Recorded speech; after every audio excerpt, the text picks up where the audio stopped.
By the mid-13th century, the Mongol Empire, under the leadership of Genghis Khan and later his descendants, had expanded to become the largest contiguous empire in world history. After Genghis Khan's death in 1227, his successors continued their relentless conquests. In 1258, the Mongols destroyed Baghdad, the heart of the Islamic world, bringing an end to the Abbasid Caliphate. With the fall of Baghdad, the Mongols had seemingly paved the way for the eventual conquest of Egypt and the broader Muslim world. Under the command of the Mongol general Kitbuka, a large force of 10,000 soldiers advanced deep into the heart of the Levant. However, the rise of the Mamluks, a military class of enslaved soldiers who had been trained and employed by the Ayyubid dynasty, would make a stand and ultimately change the course of history. By 1250, the Mamluks had seized control of Egypt after overthrowing the Ayyubid Sultan Turan Shah in the Battle of Mansoura. They were determined to halt the Mongol advance into the Muslim heartland. The Mamluks understood that the Mongols were planning to invade Egypt next, which prompted them to act quickly to confront the Mongol threat. The Mamluks, under Sultan Qutuz, who had only recently assumed power in 1259 after the assassination of the previous sultan, As-Salih Ayyub, recognized the dire nature of the situation. Qutuz and his chief general Baybars began preparations to meet the Mongols head-on. The Mamluks had established a strong base of power in Egypt, and they leveraged their military advantages: highly trained cavalry, a disciplined army, and deep knowledge of the terrain. They gathered their forces in Damascus, Syria, and moved south toward the invading Mongol army. The first to advance were the Mongols, whose force also included troops from the Kingdom of Georgia and about 500 troops from the Armenian Kingdom of Cilicia, both of which had submitted to Mongol authority.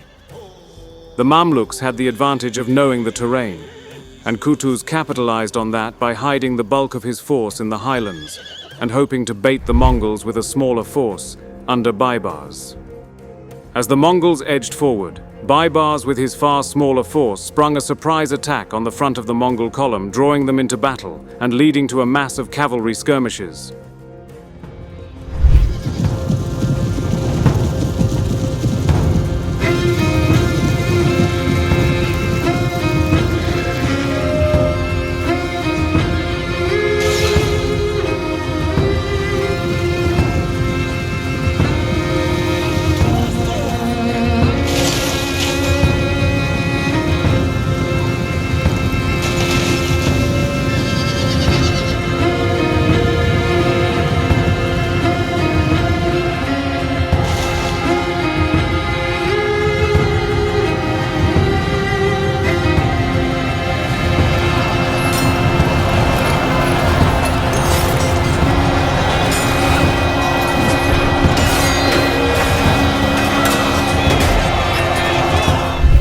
Baybars, an experienced commander who, it is said, had laid out the overall strategy of the battle since he had spent much time in that region earlier in his life as a fugitive, implemented hit-and-run tactics to provoke the Mongol troops and to preserve his own men from needlessly engaging in a prolonged fight. Both armies fought for many hours. Baybars and his men feigned retreat after retreat to draw the Mongols into the highlands. His plan was to lure the Mongols further inward toward a larger Mamluk force under the command of Qutuz.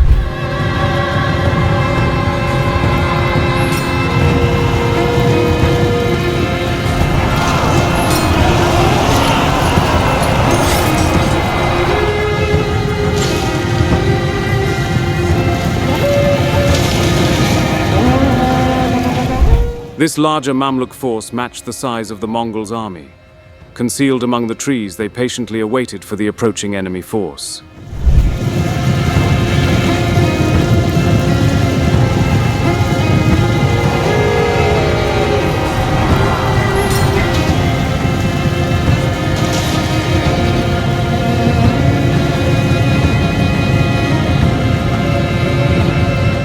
With Kitbuka and the main Mongol force swiftly advancing, Baybars orders his men to retreat uphill. The Mongol leader, Kitbuka, already provoked by the constant fleeing of Baibars and his troops, committed to give pursuit. However, instead of suspecting a trick, Kitbuka decided to march forward with his entire force on the trail of the fleeing Mamluks.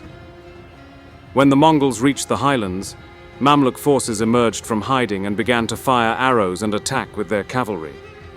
The Mongols then found themselves surrounded on all sides.